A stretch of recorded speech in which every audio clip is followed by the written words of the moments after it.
Zee 24 तास एक पाऊल पुढे। उत्तर महाराष्ट्रात अनेक महाविद्यालयांमध्ये ओबीसी विद्यार्थ्यांना शिष्यवृत्ती नाकारली जाते। पश्चिम महाराष्ट्रात काही राजकीय नेत्यांच्या महाविद्यालयात ही सवलत मिळते, पण काही विशिष्ट ठिकाणी ही सवलत रोखण्यात आल्याचा आरोप होतोय। ओबीसी समाजातल्या गरीब विद्यार्थ्यांना महाविद्यालयीन उच्च शिक्षण मिळावं यासाठी केंद्र सरकारनं 1998 पासून शिष्यवृत्ती आणि फ्रीशिप सवलत सुरू केली। महाराष्ट्र सरकारनं या सवलती 29 मे 2003 पासून लागू केल्या। 11 ऑगस्ट 2011 रोजी ओबीसी विद्यार्थ्यांच्या शिष्यवृत्ती आणि फ्रीशिप करिता 100% अनुदान देण्याची तरतूद करण्यात आली। तरीही विद्यार्थ्यांपर्यंत ही सवलत पोहोचत नाहीये की आमची स्कॉलरशिप ओबीसीची स्कॉलरशिप आम्हाला आगाऊ कुठलीही इन्फॉर्मेशन न देता बंद करण्यात आली आहे।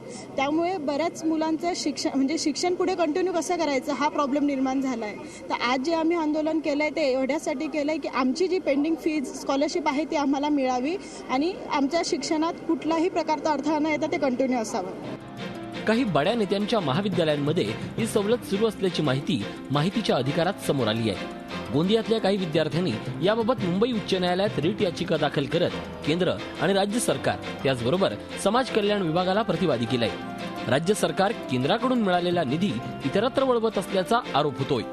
नाशिक जिल्ह्यामध्ये ही या मुलांना स्कॉलरशिप मिळत नाहीये, म्हणजे एकीकडे फिया प्रचंड वाढलेल्या आहेत, दुसरीकडे सरकार स्कॉलरशिप देत नाहीये। अशा दुहेरी याच्यामध्ये कात्रीमध्ये अडकल्यामुळे आज या मुलांची परिस्थिती अतिशय गंभीर झालेली आहे। महाराष्ट्रातल्या इतर भागामध्ये ही स्कॉलरशिप चालू आहे आणि यांनी इथे काढून घेतली आणि असं सांगण्यात आले फॉर्म भरून घेण्यानंतर की ही तुमची स्कॉलरशिप आता बंद झालेली आहे।